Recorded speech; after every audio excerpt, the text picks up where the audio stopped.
Rita naman, hindi naman pwede yun. Kahit si kamatayan, hindi tayo mapaghihiwalay. Kailangan mo ako't kailangan kita. Mahal na mahal mo rin naman ako, di ba? Kaya magsasama tayo hanggang kamatayan. Bitiwan mo ako! Nakakadiri ka! Hayop ka! Nasasaktan ako! Ano ba nangyayari sa'yo? At akala mo natatakot ako sa'yo? Hindi mo ako kilala, Rita. Hindi mo alam kung anong kaya kong gawin. Alam mo bang ngayon din ay kaya kong patigilin yung paghinga mo? Pwede ko ring hilahin yung dila mo o paluwain yung mga mata mo. Kaya wag mo akong tinatakot dahil sinasabi ko sa'yo, baka pagsisihan mo. Gusto ko ring malaman mo na lahat ng kamalasang nangyayari sa buhay mo ay bahagi lamang ng paniningil ko dahil sa ginawa mo sa tatay ko. Hayop ka! Ang sama-sama mo! Demonyo ka!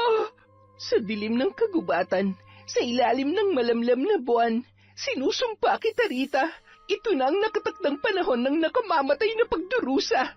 Sa bawat patak ng aking galit, isinusumpa kong ang iyong katawan ay magiging bilangguan ng iyong kasalanan.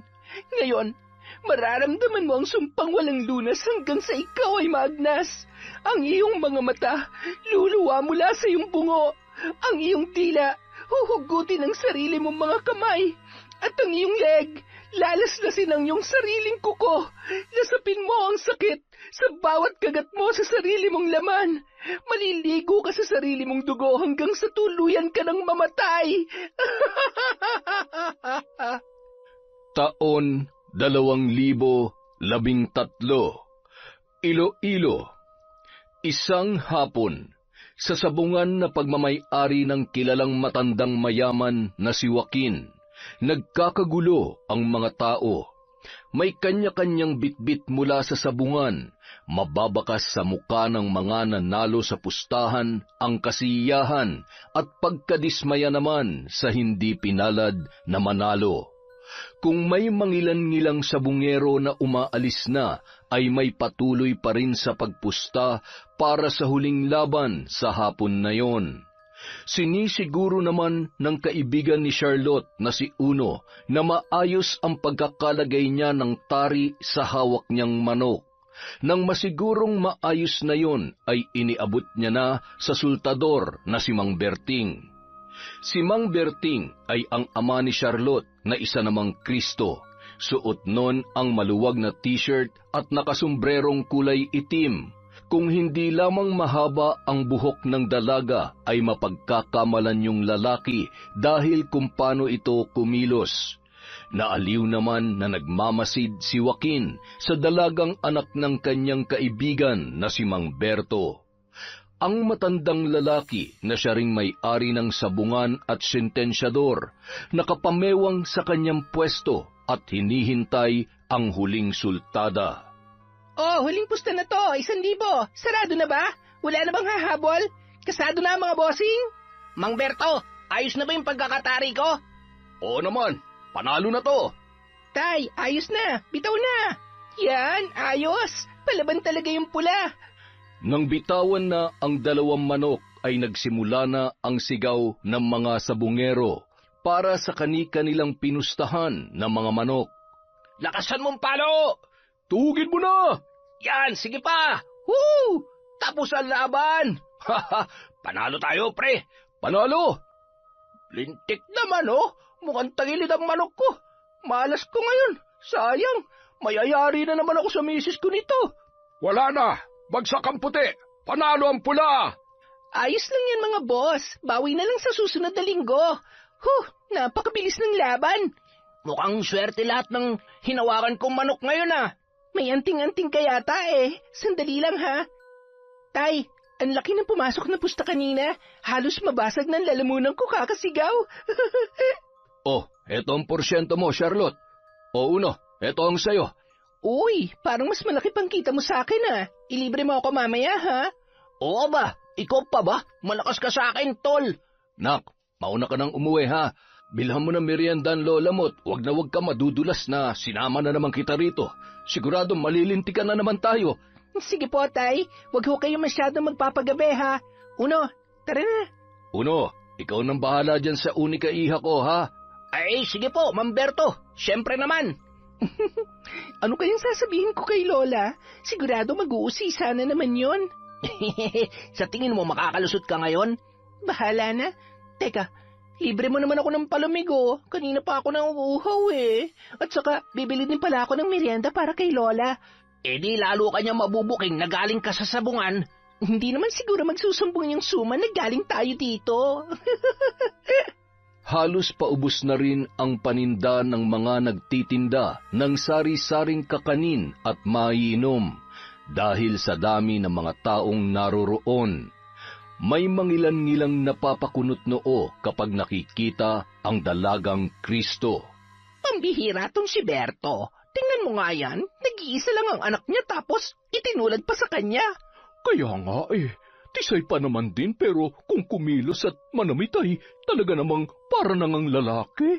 Mas malaki pa nga dyan sa palitong kasama niya. Kaibigan niya pala. Napangisi na lamang ang magkaibigan nang mapansin ang mga taong nakatingin sa kanila. Ano pong balita? Bago po ba yan? Matapos bumili ay nagpatuloy na ang dalawa sa paglalakad. Nakasabayan pa nila ang ilang mga sabungero na papauwi pa lamang at may kanya-kanyang pinag-uusapan hanggang sa makarating sila sa tapat ng bahay ni Don Joaquin. Charlotte! Hi, Charlotte, hindi Charlotte. Suntukin kaya kita. Alam mo naman na ganito ako magsalita eh. Ano ba yan? Wag na nga. Sandali lang. Halika, dito tayo. Oh, ano ba? Kailangan natin magtago dito. Kahapon kasi, may nakita ako pagdating ko dito. Hindi ko alam kung namamalit mata ba ako o talagang totoo yung nakita ko. Pero si Marco kasi, yung mayabang na tauhan ni Don Joaquin, nakita ko siya tapos yung chick si Babe ni Tanda na laging magkasama sa bayan. Tapos kahapon nagtukaan. Ikaw ha, kung ayaw mo mapahamak, itiko mo yung bibig mo. Huwag ka rin gumagawa ng kwento. Alam mo, nahawahan ka na ng mga tsismosang tindera sa sabungan. Halika na, at baka mapagkamalan pa tayong magnanakaw sa ginagawa natin. Hindi nga ako nagsisinungaling. Ayun, tingnan mo, di ba si ano yun? Ay, umuwi na nga tayo. Aray, oo na. Pambira naman oh. Makakalas ang balikat ko sa lakas ng pagkakahila mo eh. Bakit ka ba kasi nang mamadali? Ano? Natatay na kasi ako eh. Mukhang nasira ata yung tiyan ko sa palamig na binili natin. Pambira naman oh. Kadalaga mong tao kung utot kang baho. Bakit? May mabango bang utot? Yung utot mo ba mabango? Huwag ka nang sumagot. Itiko mo na lang yung bunganga mo dahil mas mabaho pa yan kesa sa utot ko. Hindi naman Kakatoothbrush ko lang kaya nung isang araw. Samantala. Nakatulog ako. Anong oras na ba? Ay, lintik. Siguradong pauwi na si Joaquin. Marco, gumising ka. Bumangon ka na dyan. Rita naman.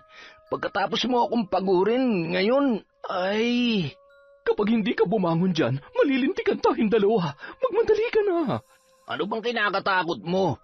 Kapag nahuli niya tayo, sa tingin mo ba may magagawa pa siya? Baka atakihin na yung sa puso kapag nalaman niya na... Marco naman Gusto ko lang mag-ingat.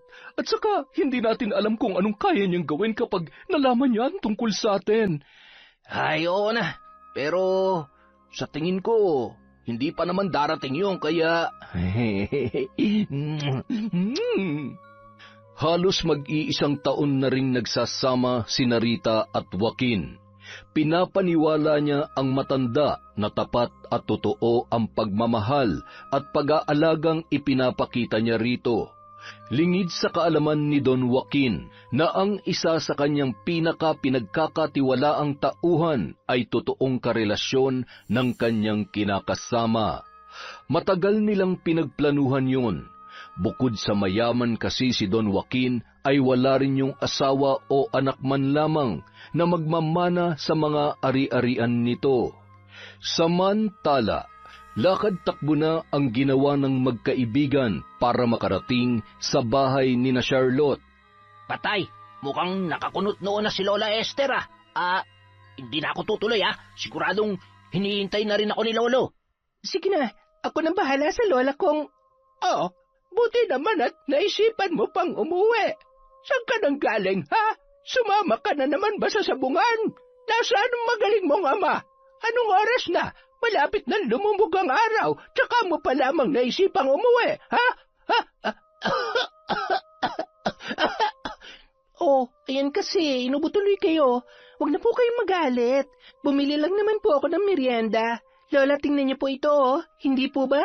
Paborito niyo tong suman? Hindi mo ako madadaan sa pasuhol-suhol mo. Ano ka, gobyerno? Aray! Ay, teka. Ano nangyayari sa'yo? Bakit? Lola, sandali lang po. Hindi ko na po talaga kayang pigilan to. Taing-taing na po talaga ako, Lola. Teka lang po, Ay, Diyos ko. Hindi ko na alam kung paano ko babaliin yung mga kalokohang ipinamana sa iyo ng tatay mo. Amang mahabagin, nagkaka-wrinkles na ata ako sa pagiging pasaway ng batang ito. Bilisan mo dyan at mag-uusap pa tayo. Ay, Lola talaga. Dito na lang kaya ako matulog sa banyo. Mukhang non-stop na naman ang bunganga niya. Tay, uwi ka na. Kailangan kong tulong niyo. Wala na bang mas masungit pa sa lola ko? Ay, ang sakit talaga ng tiyan ko. Grabe. Saan kaya nanggaling yung tubig na ginamit sa palamig? Samantala, idinaan naman ni Mang Berto si Don Joaquin sa bahay nito sakay ng isang tricycle. Inalalayan pa noon ang paika-ikang matandang lalaki na nakatungkod sabay iniabot ang bayad sa driver ng tricycle.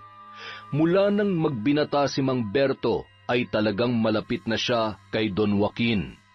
Nabuo ang pagkakaibigan nila dahil sa pareho nilang hilig sa pagsasabong.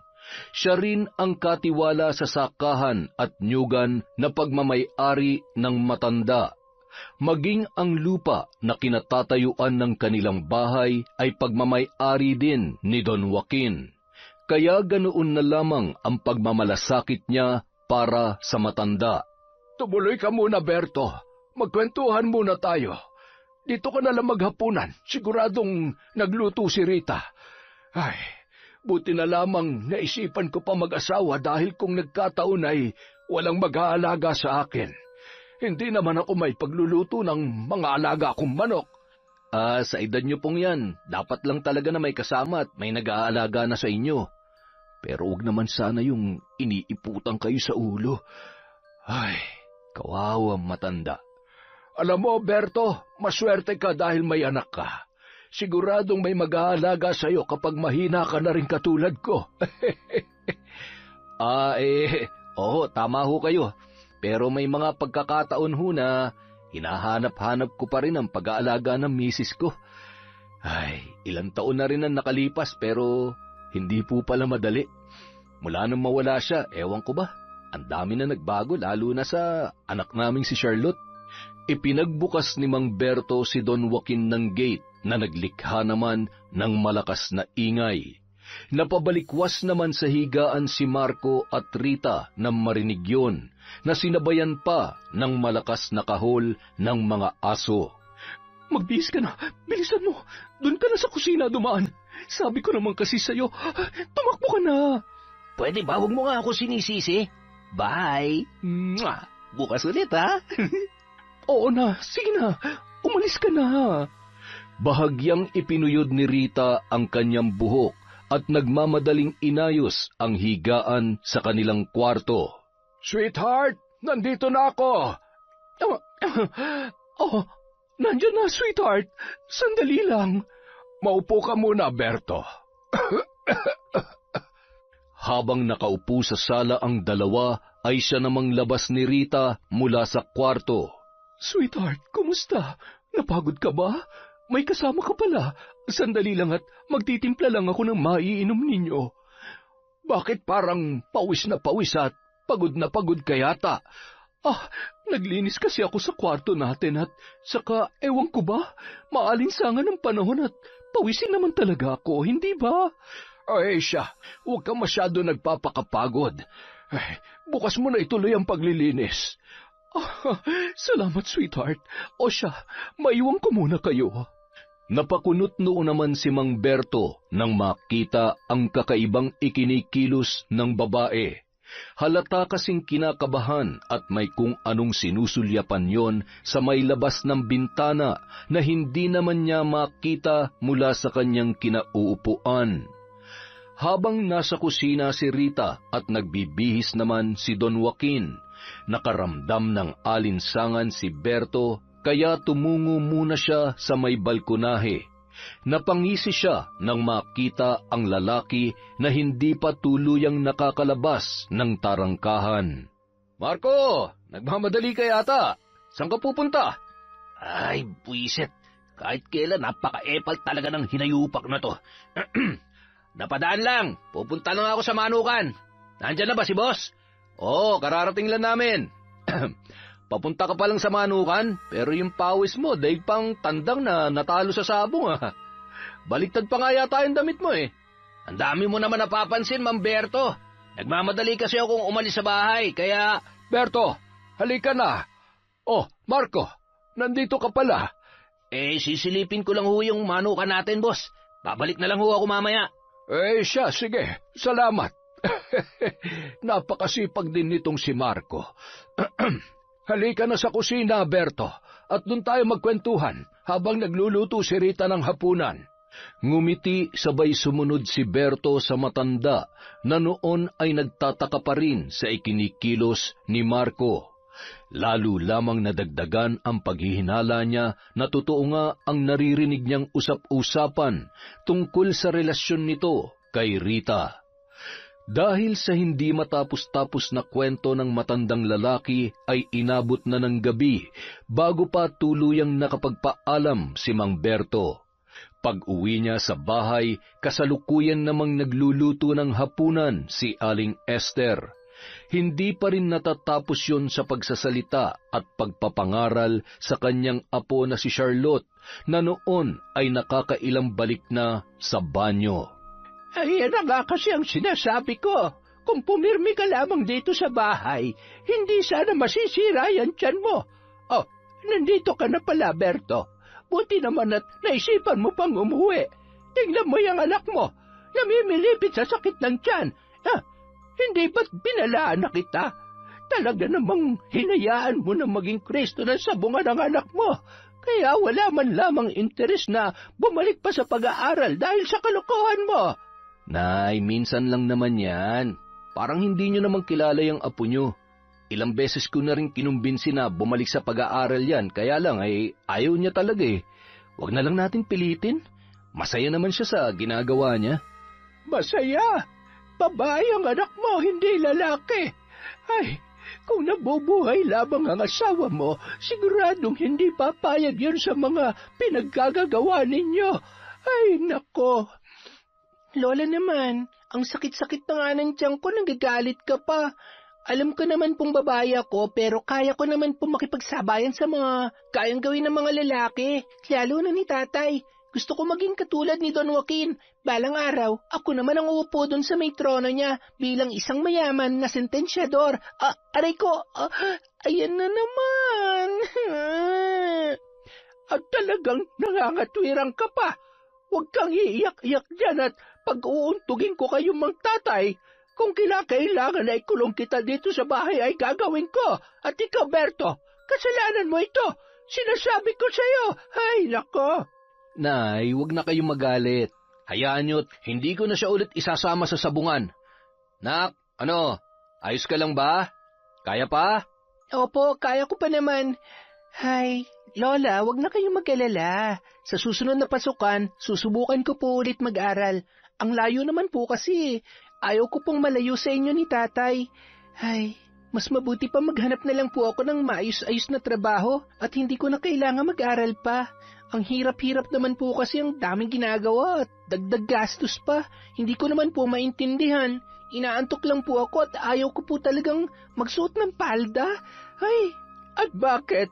Baka nakakalimutan mo na babae ka. Bakit ba pinipilit mong gayahin ang forma ng tatay mo?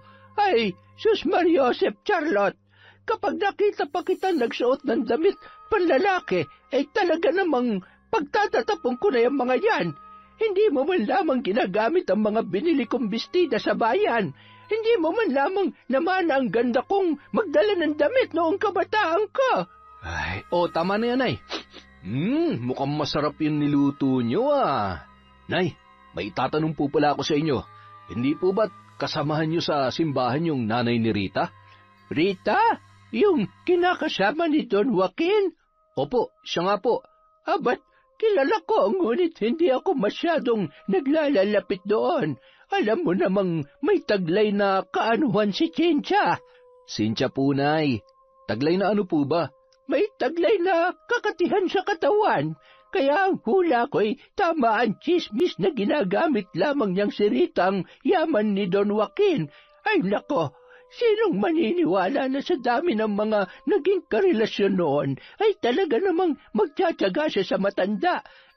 Halos kaedaran ko na matandang yon at sari-sari na rin ang sakit. Ay, yan nga rin ho ang iniisip ko. Kawawa naman.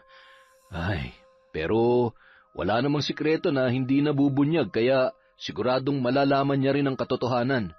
Masyadong mabait si Don Joaquin para lokohin lang ni Rita at ng Marco na yun. Ay, basta, huwag ka na makialam sa usaping yan. Mahirap makisawsaw at baka ikapahamak mo pa at tupagin mo na lang ang trabaho mo at yung anak mo. Ay, bahala na.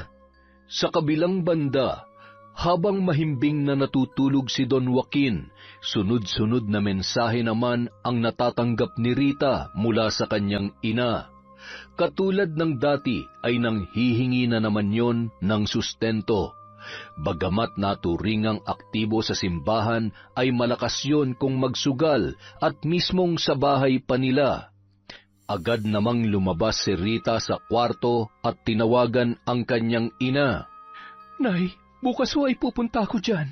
Ihahatid ko yung perang pambayad dun sa kaibigan yung alam mo na.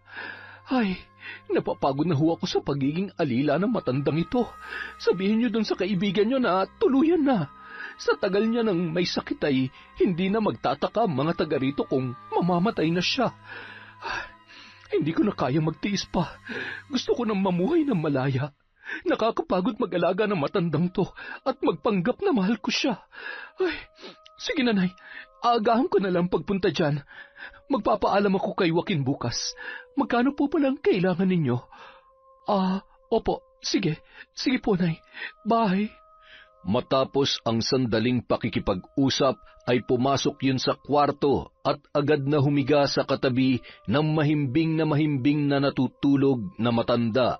Marahan niya pa yung tinitigan sabay ngumisi habang hinahaplos-haplos ang buhok noon. Kaunting tiis na lang. Kapag nawala ka na, malaya na ako. At lahat ng kayamanan at ari-arian mo ay nasisiguro kong mapupunta sa akin. Kinaumagahan. Sweetheart, bumangon ka na dyan. Nakaluto na ako ng almusal. Mamamalengke ako tapos dadaan ako sa bahay ni nanay. Medyo matagal na rin kasing hindi ako nakakabisita doon. Baka nagtatampo na yon. Okay lang ba? Oo naman. Basta huwag kang masyadong magtatagal doon. Medyo masama kasi ang pakiramdam ko. Siguro ay napagod ako kahapon at dahil na rin sa init ng panahon. Ikaw naman kasi. Sabi ko naman sa iyo hindi na makakabuti sa kalusugan mo ang pagpunta sa sabungan. At saka pwede namang ipaubaya mo na lamang kay Marco o di kaya dun sa kaibigan mong si Berto. Pero di hamak na mas mapagkakatiwalaan naman si Marco dahil bukod sa masipag ay talaga namang nakikita ko kung gaano siya kapursigido sa pagtatrabaho. Parte na ng buhay ko ang sabungan kaya hanggat kaya ko pa ay... O siya, ikaw ang bahala. Basta ngayon kailangan mo na mag-almusal muna, ha? Pagkatapos ay magpainit ka sa labas para hindi na lumalayang ubo mo. Ibinili din kita ng gamot. Matapos kumain ng agahan ay agad namang inabutan ni Don Joaquin ng malaking halaga si Rita para sa pamamalengke at pambili ng kanyang gamot. Nakakaipon si Rita dahil inaabutan siya ng matanda para sa kanyang mga personal na pangangailangan. At dahil nakikita ni Don Joaquin ang sakripisyo ng kanyang kinakasama sa pag-aalaga sa kanya, ni minsan hindi sumagi sa isip nito na may masamang plano ang babae o di kaya naman ay maniwala sa sinasabi ng ilan sa mga kaibigan niya na pineperahan lamang siya ni Rita. Sa katunayan, madalas niyang ipinagtatanggol ang babae na siya ring dahilan kung bakit mas pinili niya na lamang iwasan ang kanyang mga kaibigan na naging tutol sa kanyang naging pasya. Kinagabihan, sunod-sunod ang pag-ubo at pagdaing ni Don Joaquin sa kanyang kwarto habang nagluluto ng hapunan si Rita at pasimpleng kausap sa text si Marco. Nagkukunwaring abala at hindi naririnig ang pagdaing ng matanda. Rita! Bigyan mo ako ng tubig! Hindi ko may galaw ang paa at ang likod ko. Aray ko! Ano ba ang nangyayari sa akin? Rita! Ay nako, maghintay ka. Sigurado kung may epekto na ang pambabarang sa kanya. Ay, sa wakas ay matatapos na rin ang araw-araw na pagtitiis at kalbaryo ko sa pag-aalaga at pagpapanggap na maging butihing may bahay. Iyo, ay, mapuntahan nga muna at baka makahalata na. Humarap muna siya sa salamin bago tuluyang tumungo sa kwarto ng matanda na animoy nag-aalala. Sweetheart, ay Diyos ko, anong nangyayari sa'yo? Anong gagawin ko? Dalhin mo ako sa ospital. Hindi ko na kaya. Sandali lamang, sweetheart. Hihingi lamang ako ng tulong. Tatawagan ko na lamang muna si Marco.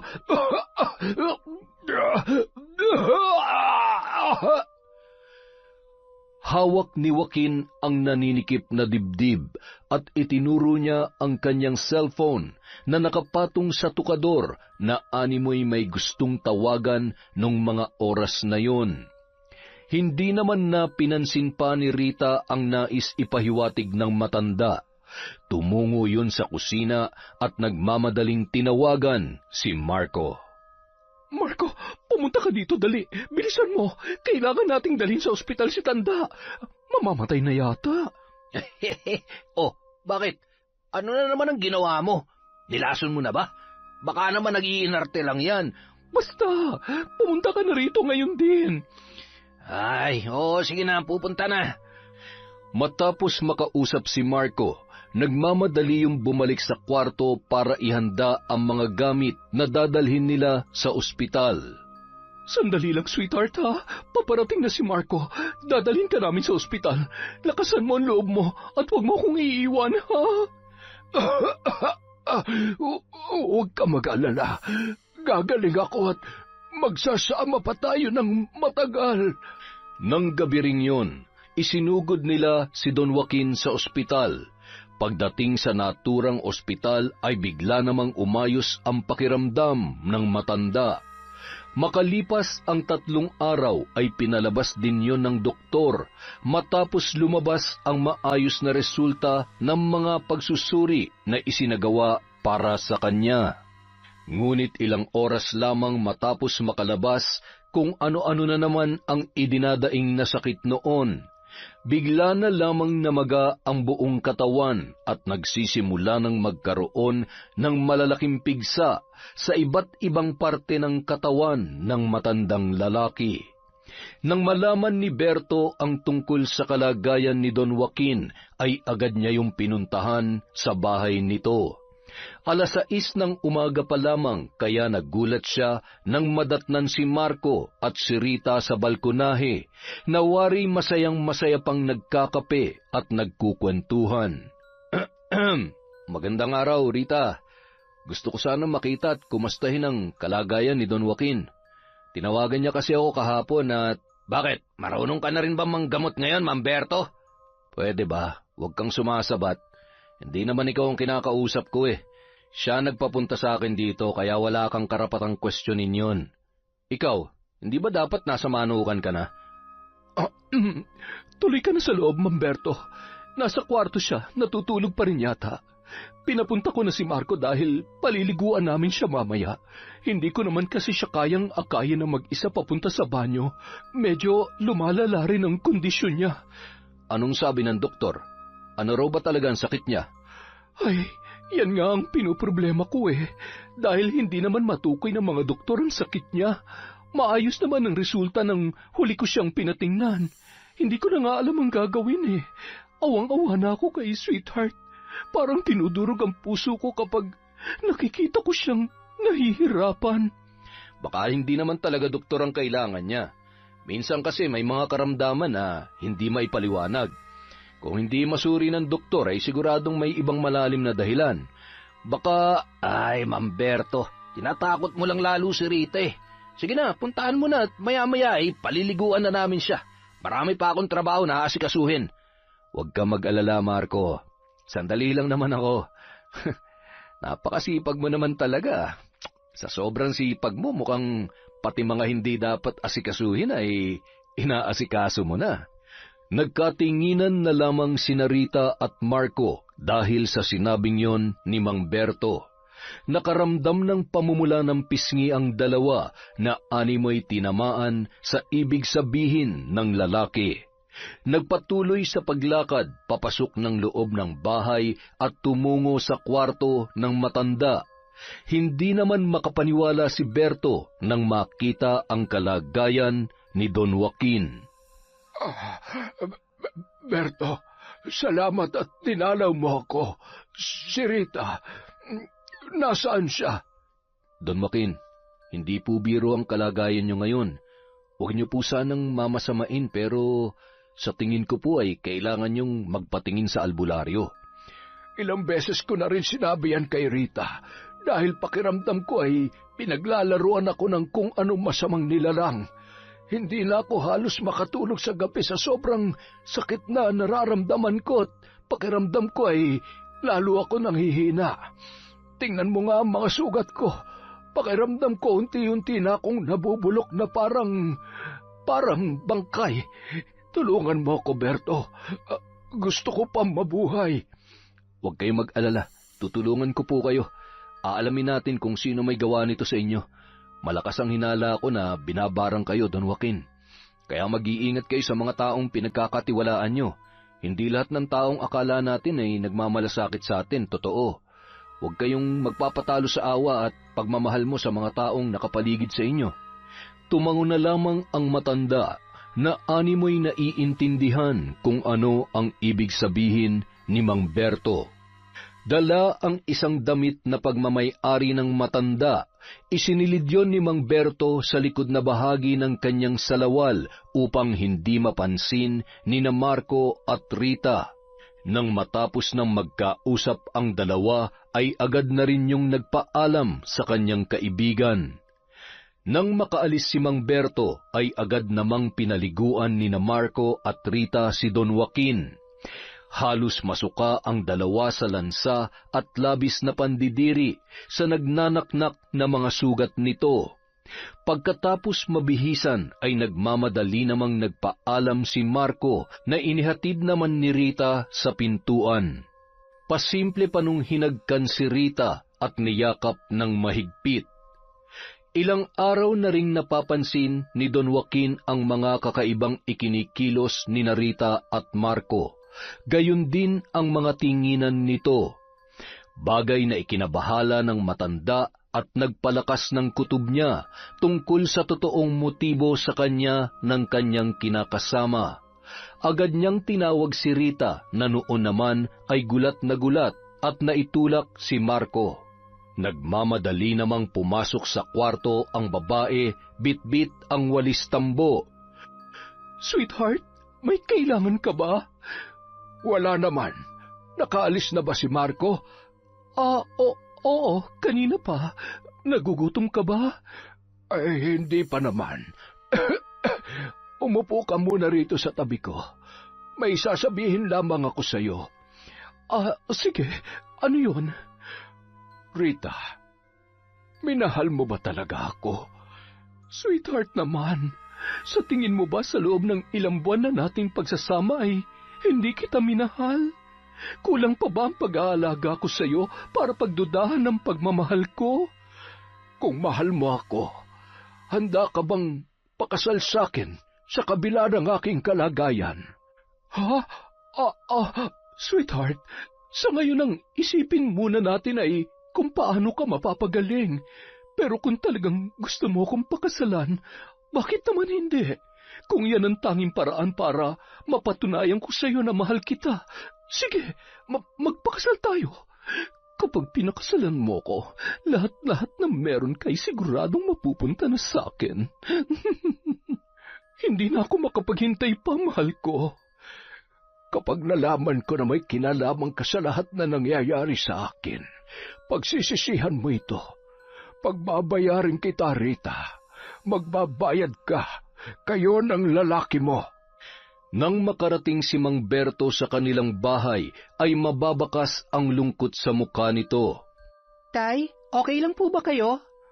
Ay, oo nga naman. Ano ba't parang pasan mo ang buong daigdig sa problema mo? May nangyari po bang masama kay Don Joaquin? Kumusta po siya? Sa totoo lang ay malubha ang kalagayan niya. Hindi pangkaraniwang sakit ang dumapo sa kanya. Sa tingin ko ay binabarang po siya, Nay. Kung makikita niyo lamang ang kalagayan niya, ay talaga namang mahahabag kayo at... Ay, naku. Binabarang? Napakabuting tao ni Don Joaquin. Matulungin at wala naman tayong kakilala na nakaalitan niya.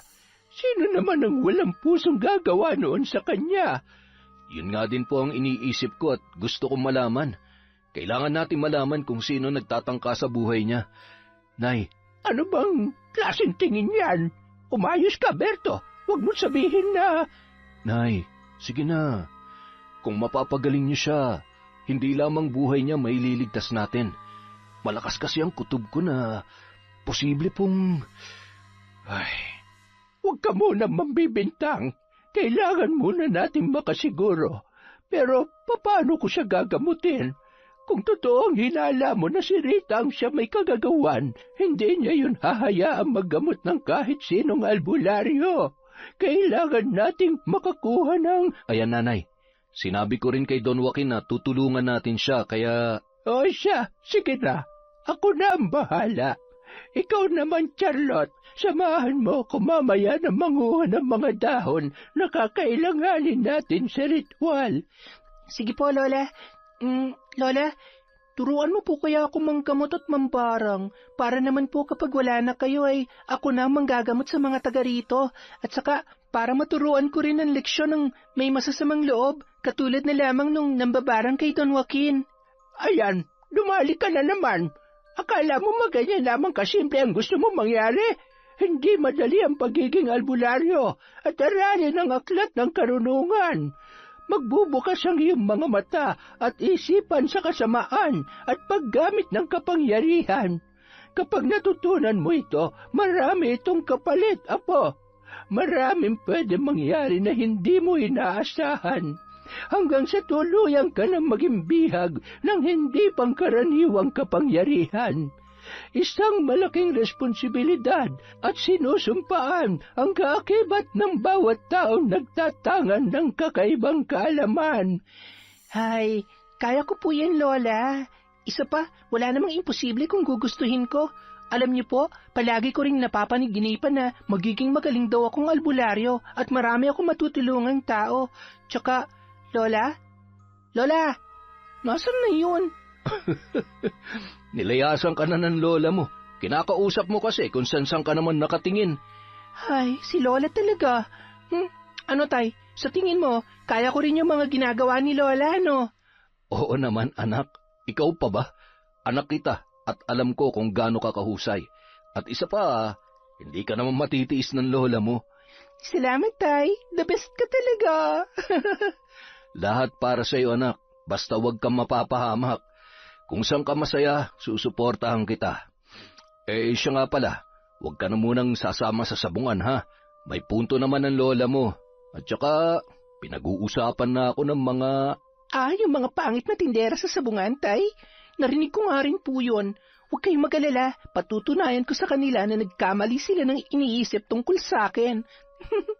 O siya, sige na anak. Pupunta muna ako sa palayan. Ingat po kayo. I love you, Tay. Tulungan mo na dito ang lola mo, ha? Sige po. Lola, ako na pong bahala magwalis dyan. Siya, tapusin mo na ito at magluluto na muna ako. Lola? Ano na naman? Charlotte, tantanan mo ako kung ayaw mong mahambalos kita nitong hawak kong walis. Ay, napakasungit talaga. Napapailing-iling na lamang si Lola Esther papasok sa kusina at nilingon muli ang kanyang apo. Ramdam niya na may potensyal ang dalaga sa nais nito, bagay na labis niya namang kinatatakutan dahil alam niya kung gaano kadelikado ang maaaring mangyari kay Charlotte. Lahat ng pasakit at pagsubok dahil sa pagyakap niya sa itim na karunungan ay naranasan niya na, bagay na ayaw niyang mangyari sa kanyang apo. Ang pagkamatay ng dalawa niya pang anak at asawa ay bunga ng paggamit niya ng itim na kapangyarihan. Hindi ko maaatim na pagdaanan mo ang lahat ng pasakit na dinanas ko, Apo, dahil sa kagustuhan kong gumanti sa mga naging babae ng lolo mo. Ay, magiging mas ligtas ka kung mananatiling sarado ang iyong kaalaman tungkol sa pambabarang. Bandang 5:00 ng hapon ay papauwi na sa bahay ang maglola. Dala ang iba't ibang dahon na kinuha nila mula sa kinatatayuan ng luma nilang bahay. Marami kasing tanim na iba't ibang halaman na karaniwang ginagamit ni Lola Esther sa panggagamot noong aktibo pa yon bilang albularyo sa baryong yon. Lola, hugasan ko pa po ba tong luyang itim at lubigan? May sinabi ba ako na pakialaman mo ang mga yan? Wala po, pero gusto ko lamang pong makatulong sa inyo.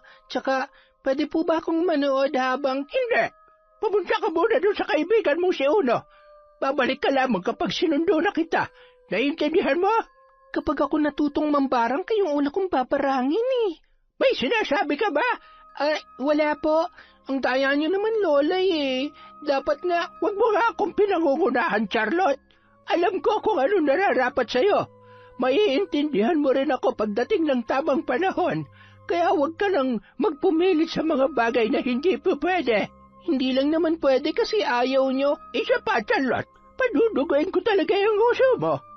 Napabuntong hininga na lamang ang dalaga sabay lumabas sa pinto ng kanilang kusina at umupo sa may upuan sa may puno ng mangga. Ay, kung ayaw niyo akong turuan, gagawa na lamang ako ng paraan para... Tama! Maya-maya, nakita niya nang isinasara ni Lola Esther ang pinto at sinenyasan na siyang umalis muna dahil magsisimula na yon sa kanyang ritual.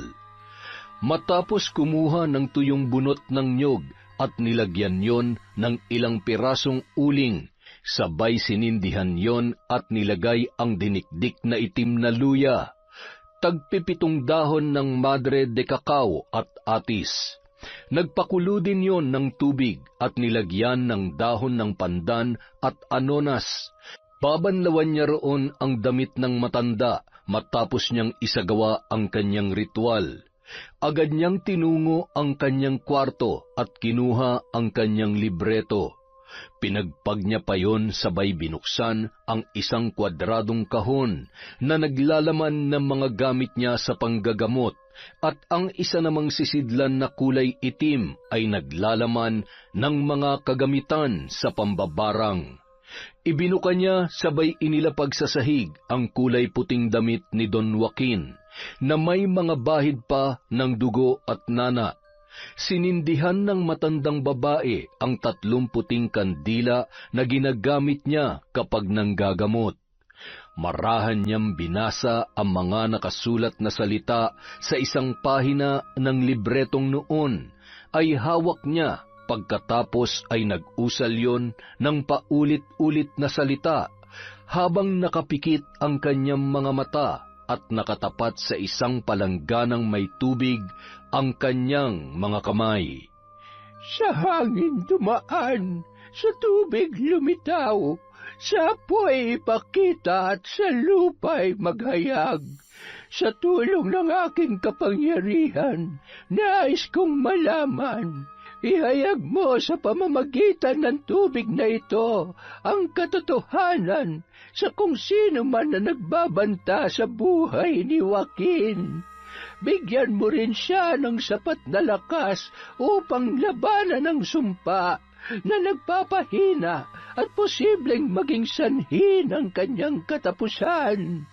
Ibalik mo sa pambabarang ang bagsik ng sumpang kanyang binitawan. Samantala, Ano na naman ang pinaplano mo? Basta, samahan mo lang ako. Kailangan ko makita kung anong ginagawa ni Lola. Doon tayo sa may kwarto niya. Kailangan mong iangat ng bahagya yung plywood na dingding para makita ko siya na maayos, ha? Pambira naman kapag tayo nahulit ng pagalitan ay nako ka. Hindi yan. Walang mahuhuli kung walang magpapahuli. Halika na, dali!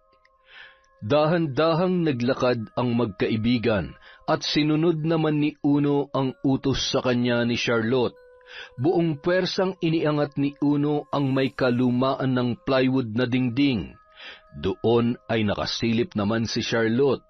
Pinagmamasdan at inaaral ang bawat kilos ng kanyang lola Esther. Sinasabayan pa noon ang bawat pagbuka ng bibig ng matanda habang nanginginig naman ang mga payat na braso ni Uno na noon ay ngalay na. Nang matapos na ang matanda sa pagriritual at inililigpit na ang ilang mga gamit, ay siya namang biglang tuluyang pagkatuklap ng kalahating bahagi ng plywood sa kwarto ni Lola Esther. Sa lakas ng puwersa ay tumilapon ng dalawa, sabay tumakbo nang marinig ang sigaw ng matanda na noon ay galit na galit. Saan kayo pupunta? Pumasok kayo dito, bilisan niyo! Ayan kasi, Charlotte naman kasi. Kahit kailan talaga pahamak ka. Ikaw naman kasi, masyado mo naman nilakasan yung pagkakahila kaya nasira tuloy. Nahuli tuloy tayo. Dati naman na kasi marupok yun eh. Ano? Papasok kayo dito, hahabulin ko kayo ng walis tingting na ito. Lola, wala po akong kasalanan ha. Nakiusap lang po sa akin si Charlotte. May inuutos pala sa akin si lolo ko. Ayusin ko na lang po bukas. Gabi na po kasi bawal pong... Sige po, bye-bye Lola. Bye-bye Charlotte. Hoy Uno, bumalik ka dito. Lola, wag mo po akong papaluin yan. Masakit yan Lola. Hindi ka marunong mapagsabihan at pakiusapan. Bakit ba napakatigas ng ulo mo, ha? Lahat na lamang ba ng sasabihin ko ay hindi mo itatatak dyan sa kokote mo? Mamamatay ako sa iyo ng maaga. Lola, okay lang po ba kayo? Lola, sorry na. Hindi na po mauulit. Huwag po muna kayo mamamatay, Lola. Sige ka, pakikilamon kayo mga flintik ka. Ikuha mo ako ng tubig. Ay, nag-iisa nga po, pero ang pagkapasaway mo ay katumbas naman ng 10 katao. Ay, bakit ba ganun na lamang kalalim ang interes niya sa aklat ng karunungan? Hindi kaya may tawag nga siya ng... Ay, huwag naman sana. Lola, heto na po yung tubig. Sorry po talaga, Lola. Gusto ko lamang pong... Kung itinadhana kang maging katulad ko, darating din ang tamang pagkakataon. Ngunit binabalaan kita. Kung gaano kadaling umalib sa kapangyarihang itim na taglay ko, ay siya ring hirap na kumawala sa oras na tinanggap mo na ito. Ay, hindi na ako makahinga. Alam ko naman po yun, Lola. Maraming beses niyo na hong sinabi sa akin yan. Handa naman po ako. Alam ko po sa sarili ko kung anong gusto ko. Buo po ang loob ko na matutunan ng lahat, anuman po ang maging kapalit. Napabuntong hininga na lamang si Lola Esther dahil sa mga binitawang salita ni Charlotte. Nang hawakan nito ang kanyang kamay ay naramdaman niya ang isang puwersa na nagpapakita ng isang kakaibang abilidad. Kung hindi ko siya magagawang pigilan sa gusto niya, kailangan ko siyang gabayan. Hindi ko siya maaaring pabayaan. Bandang 8:00 ng gabi, maagang nakatulog si Charlotte at nananatiling nakaupo naman si Lola Esther sa mesa sa kusina habang hinihintay ang kanyang anak na si Mang Berto. Maya-maya, dumating na rin yon, bitbit ang isang sako na may lamang nyog at gulay mula sa bukid. Buti naman at nandito ka na. Tama ang hinala mo. Si Rita, ang nanay niya, at maging si Marco ay may alam din sa mga nangyayari kay Joaquin. Ang ikinaganda ay nagawa kong pagalingin ang karamdaman niya at ibalik yon sa mambabarang na may gawa ng sumpa. Ano na ang plano mo ngayon? Kailangan malaman ni Don Joaquin ang katotohanan. Nasa sa kanya lamang ang pagpapasya sa kung anong nararapat kay Rita at sa walang hiyang Marco na yun. Mga ahas sila. Wala silang awa.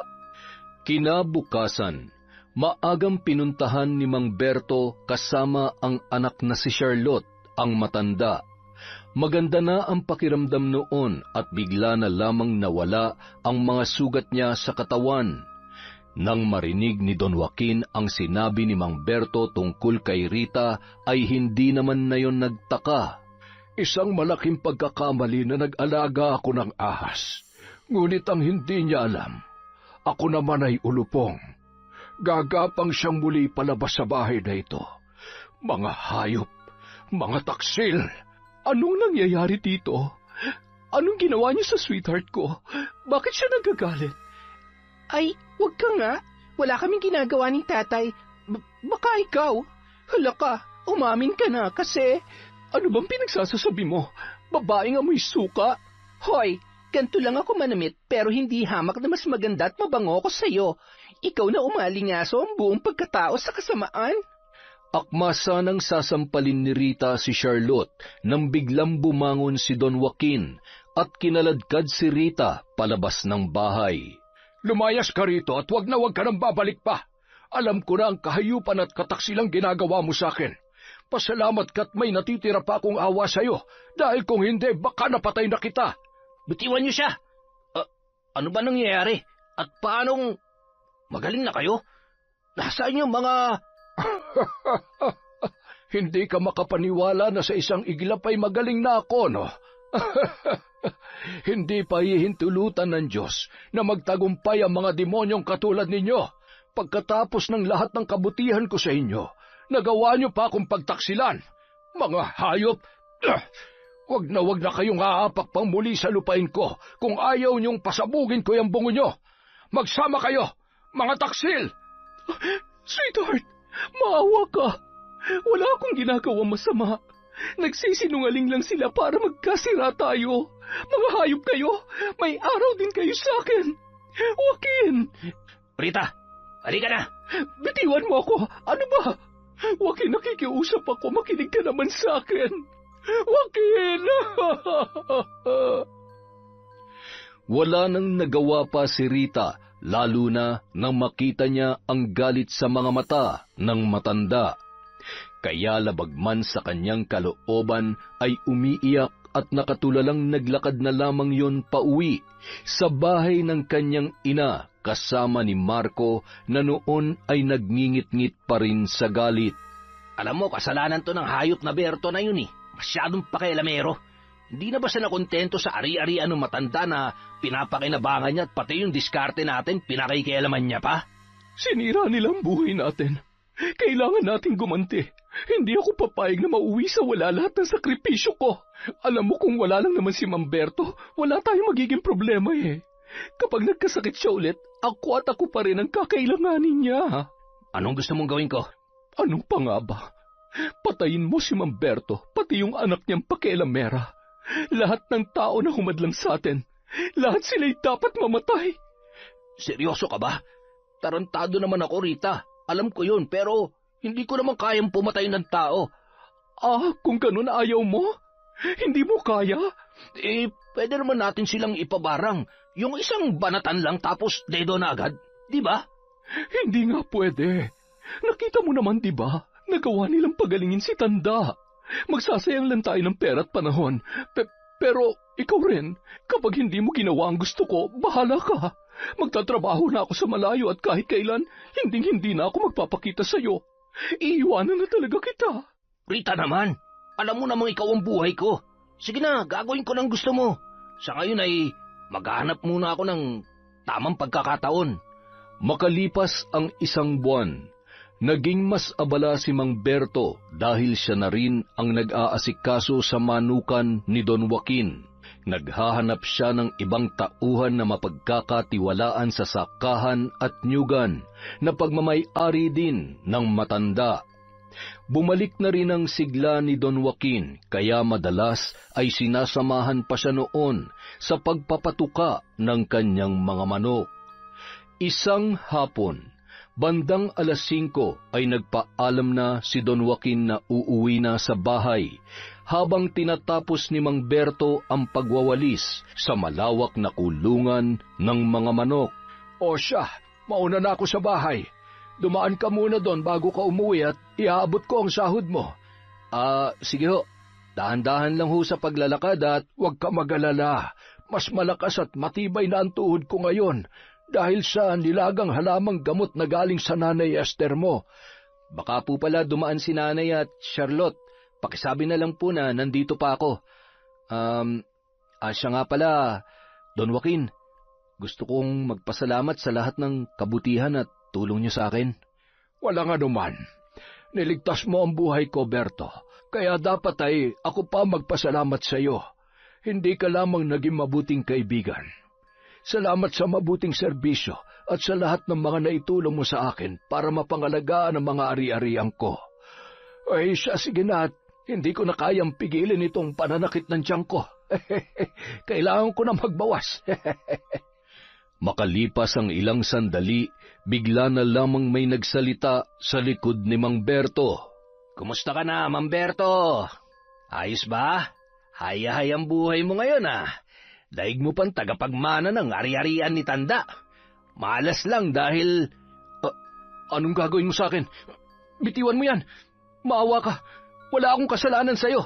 Wala pala Sa bawat pagtaga ko sa'yo, alalahanin mo ang araw na nawalan ako ng trabaho dahil sa buwisit na pagiging pakailamero mo. Tama na. At alam mo ba, isusunod ko ang anak mo, hayop ka. Wag, maawa ka. Tadtad ng taga ang buong katawan ni Mamberto at naliligo na yon sa kanyang sariling dugo. Buti na lamang na taon na paparating ang maglola kasama ang ilang tauhan mula sa sakahan na kumuha rin ng sahod kay Don Joaquin. Walang kasimbilis na tumakbo si Marco, bitbitang itak na tumutulo pa ang dugo.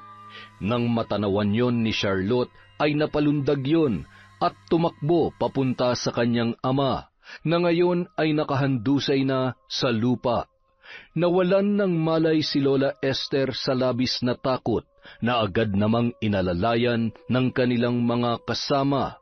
Nagpupumalahaw naman si Charlotte nang makita ang kalagayan ng kanyang ama. Tatay!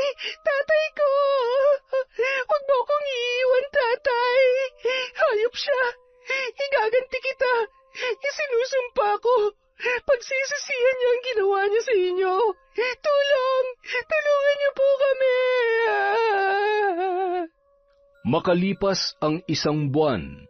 Apo, malungkot ka na naman. May problema ba? Wala ho.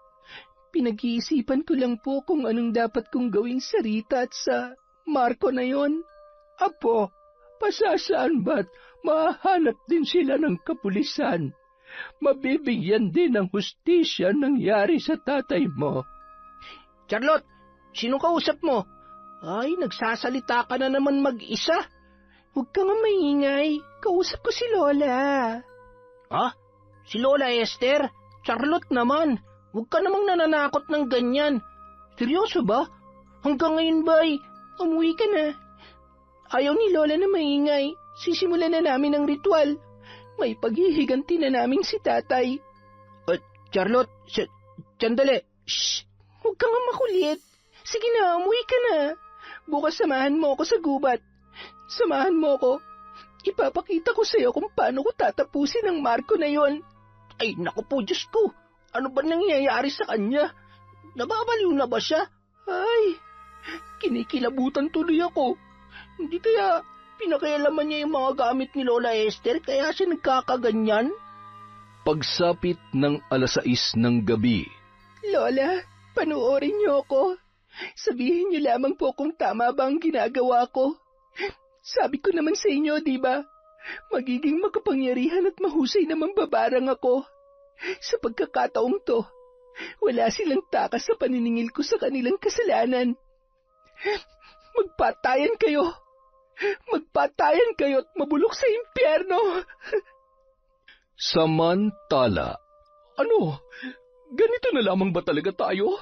Hanggang kailan tayo magtatago? Wala na tayong makain. Kasalanan mo to eh. Hindi ka kasi nag-iingat. Napakagarapal mo. Pwede ba? Huwag mo nga akong sisihin. Unang-una, ikaw nagplano ng lahat ng to. Sinunod ko lang naman lahat ng gusto mo Alam mo, para hindi na tayo magsisihan, mas mabuti pang mamatay na lang din tayong dalawa. Hindi na nila tayo mahahanap at hindi na tayo makukulong pa. Eto, ang itak na to ang susi sa lahat ng problema natin. Tingnan mo nga itong katawan ko. Sa tingin mo, gugustuhin ko pa mabuhay?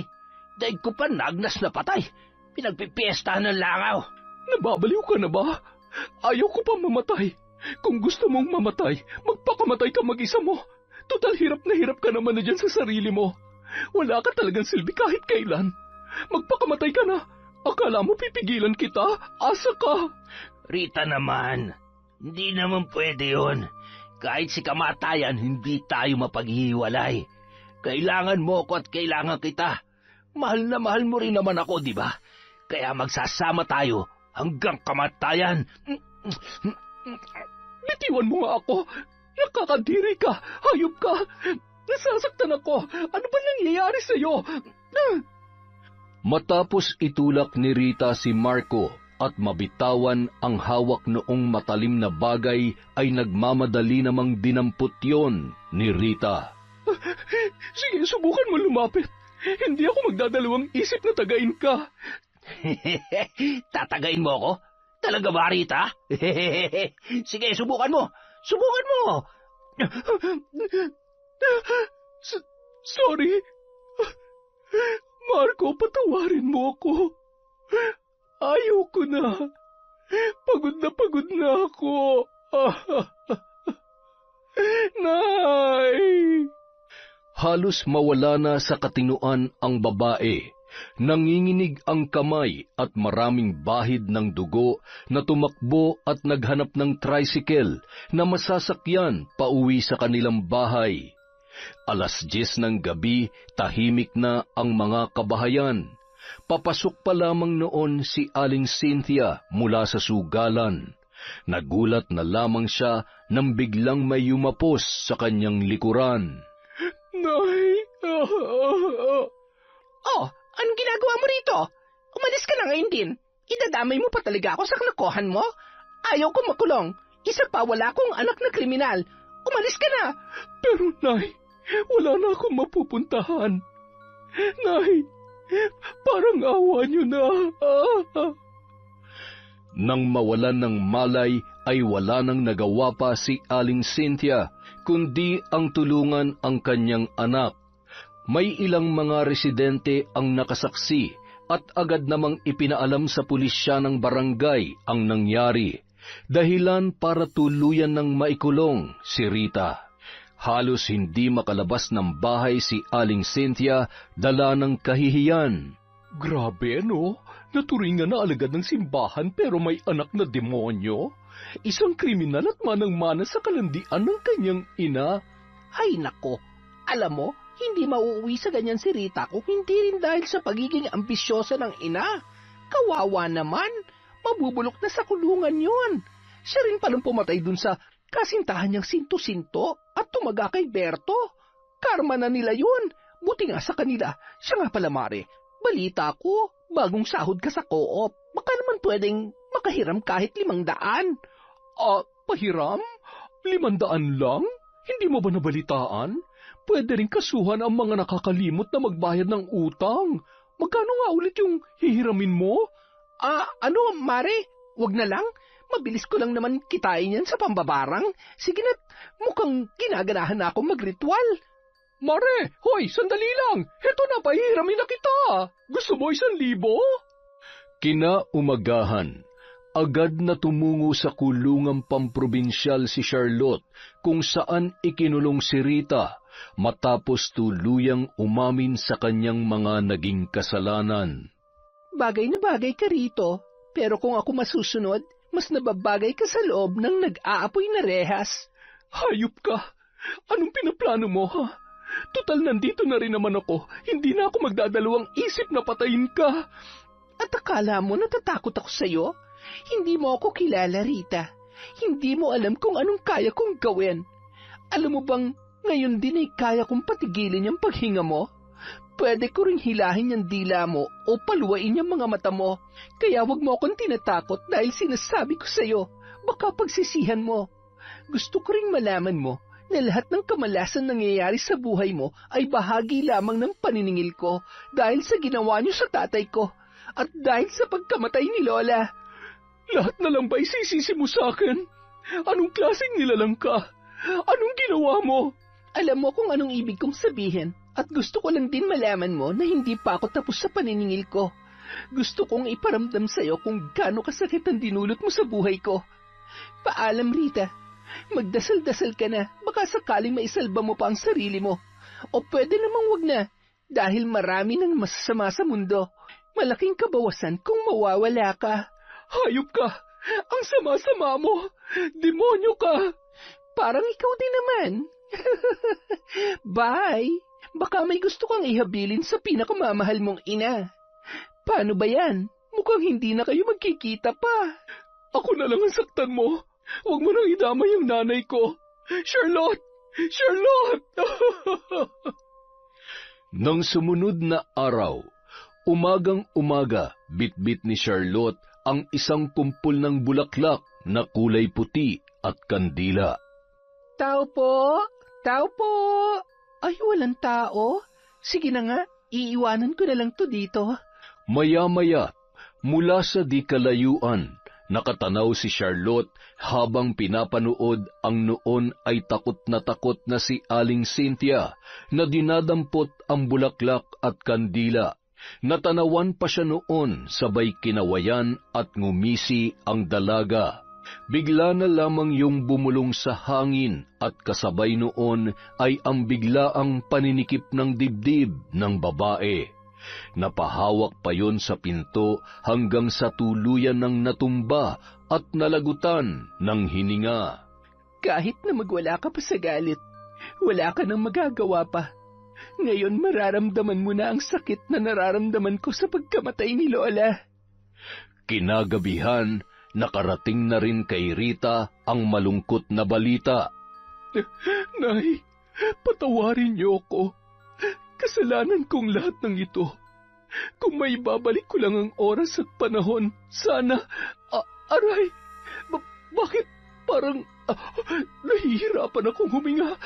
Ano nangyayari sa akin? Sa kabilang banda... Ano na naman bang ginagawa natin dito? Charlotte naman eh. Hindi ba pwedeng sa bahay ka na lang magritual? Tara na, umuwi na tayo. Ayon sa aklat na ito, nagiging mas malakas kami pagsapit ng 12:00, lalo na kapag kabilugan ng buwan. Huwag ka nang anduwag, maupo ka lang dyan. Kapag ako nagalit, tatahiin ko yung bibig mo. Ito na, tatahimik na. Aray, Malamok. Diyos ko po naman, sa dami na magiging kaibigan ko, mambabarang pa talaga. Matapos ilapag ang kulay puting tela sa gitna ng kakahuyan at sinindihan isa-isa ang mga kandila, nagsimula ng umusal ng mga kakaibang salita habang nakabuka ang mga kamay at nakapikit. Ilang sandali lamang ay ramdam na ni Uno ang pagbabago ng ihip ng hangin. Nagtataasan ang balahibo ng binata sa buong katawan. Gustuhin niya mang pigilan si Charlotte sa ginagawa nito, ay hindi niya magawang makapagsalita at kumilos nung mga oras na yun. Sa dilim ng kagubatan, sa ilalim ng malamlam na buwan, sinusumpa kita, Rita. Ito na ang nakatakdang panahon ng nakamamatay na pagdurusa. Sa bawat patak ng aking galit, isinusumpa kong ang iyong katawan ay magiging bilangguan ng iyong kasalanan. Ngayon, mararamdaman mo ang sumpang walang lunas hanggang sa ikaw ay magnas. Ang iyong mga mata, luluwa mula sa iyong bungo. Ang iyong tila, huhugutin ang sarili mong mga kamay. At ang iyong leeg, lalaslasin ang iyong sariling kuko. Lasapin mo ang sakit sa bawat kagat mo sa sarili mong laman. Maliligo ka sa sarili mong dugo hanggang sa tuluyan ka ng mamatay. Samantala,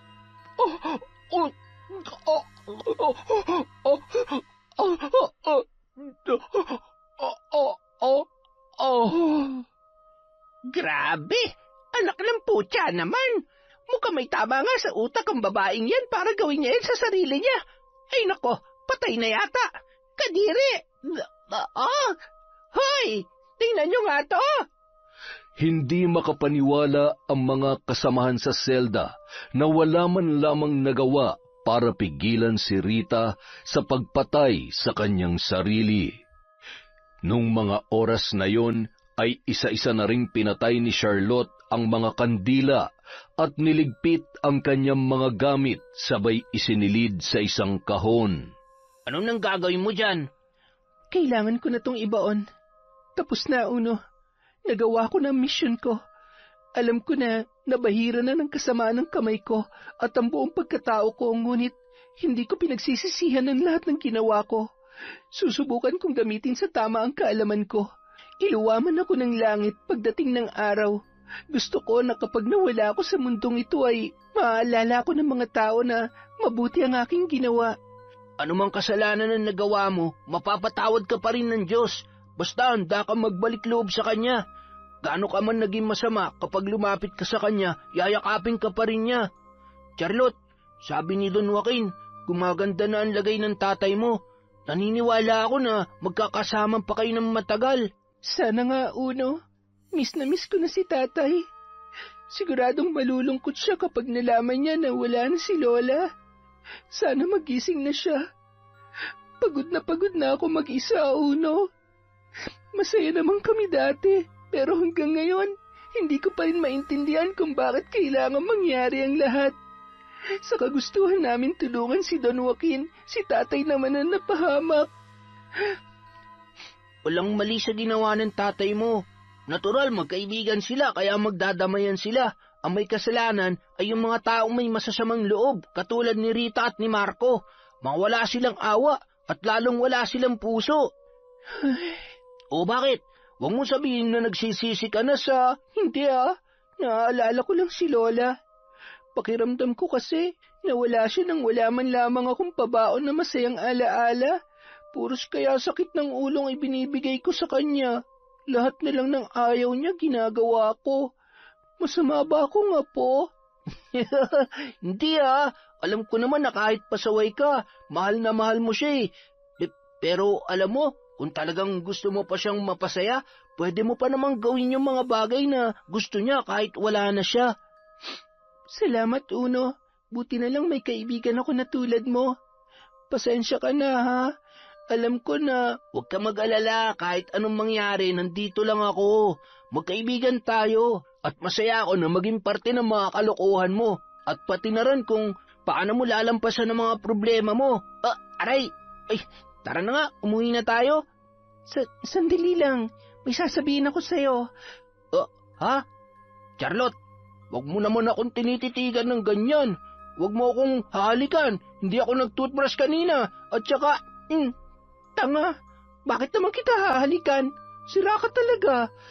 Ay, hawakan mo tong kahon. Ako na maghuhukay at baka makalas pa yung braso mo. Ay, ganyan kasi yung mga napapanood ko sa Hindi tayo talo. Babae rin ang gusto ko. Seryoso ka ba? Huwag naman, Charlotte. Hindi mo ba naalala na gusto ng lola mo na magsuot ka ng bestida? Paano mo gagawin yun kung... Ay, ang daming sinasabi. Nagbibiro lang ako, babae ako. Sayang ang ganda ko kung... basta, tsaka na natin pag-usapan yan at... Ay, naantok na tuloy ako.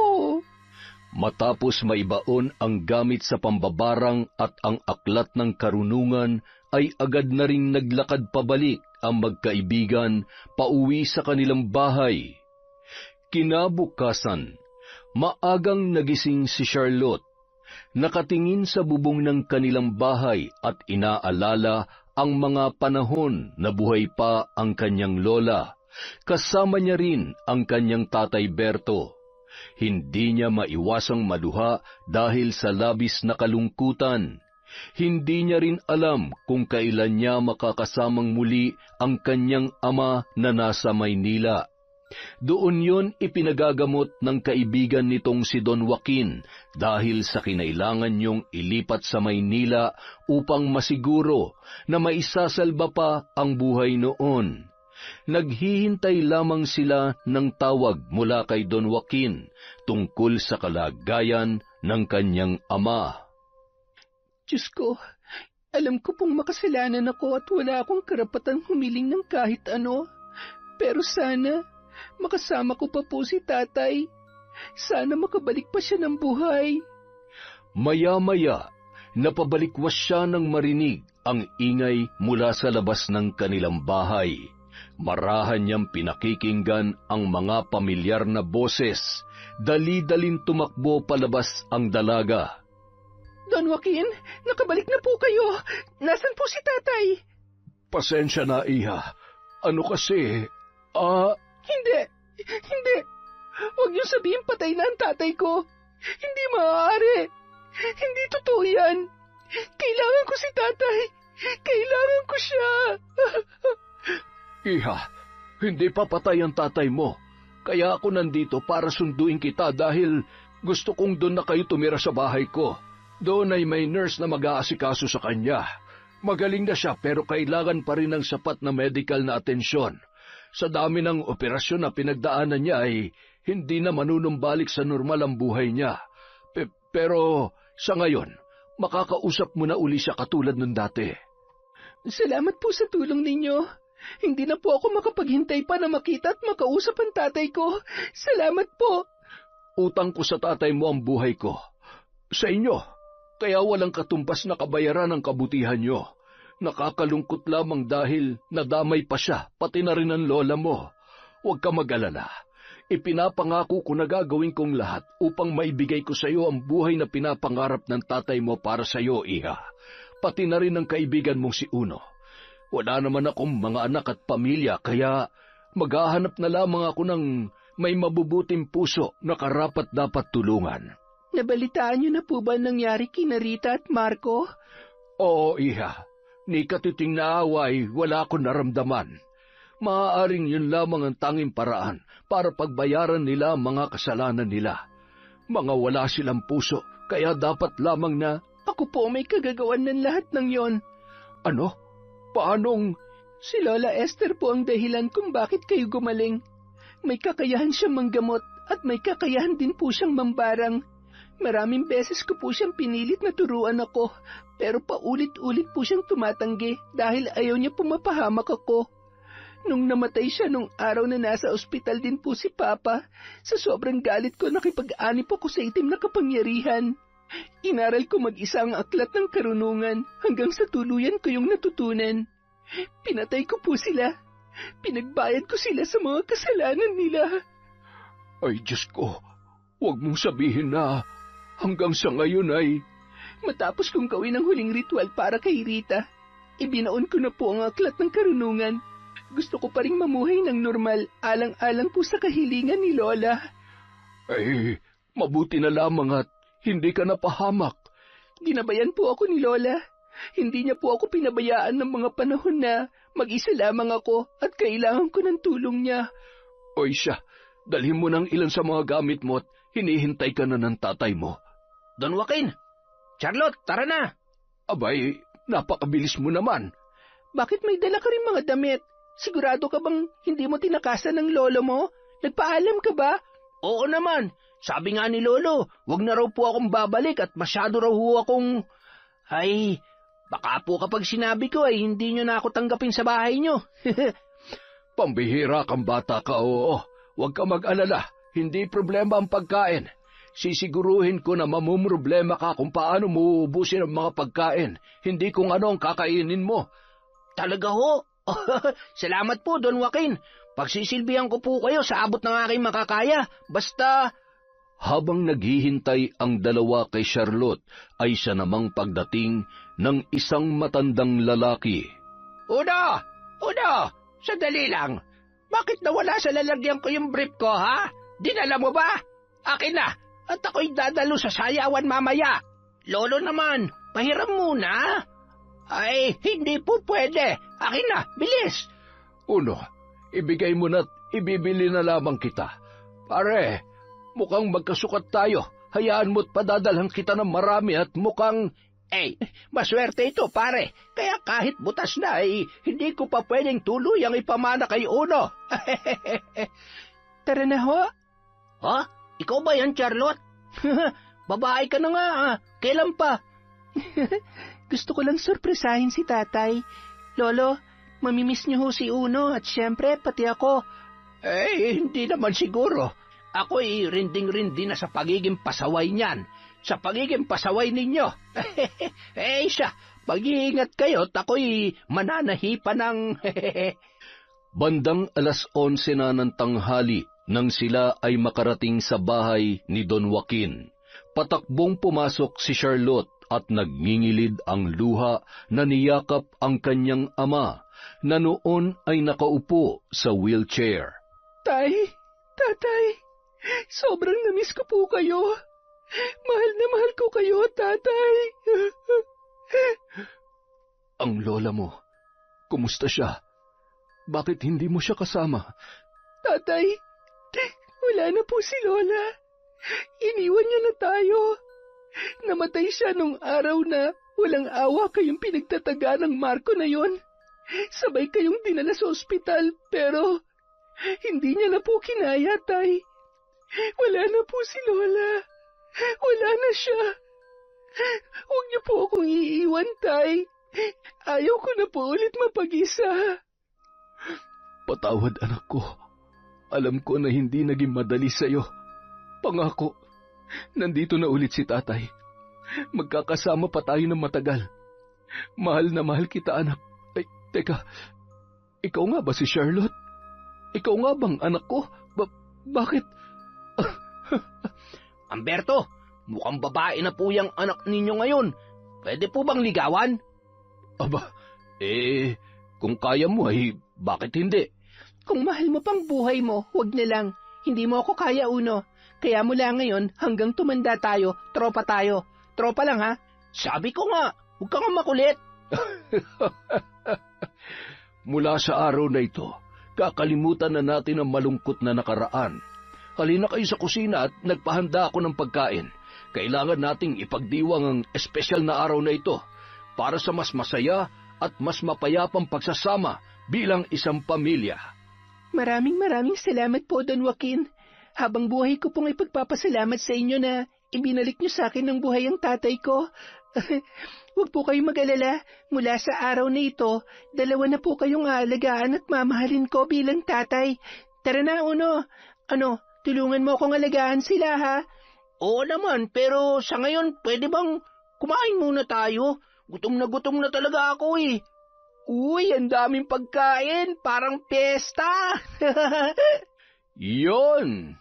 Isa na namang malupit na kwento mula sa kwentong Enteng. Marami pong salamat. Sa susunod na po ang ating shoutout. Again, thank you po ulit mula sa kwentong Enteng.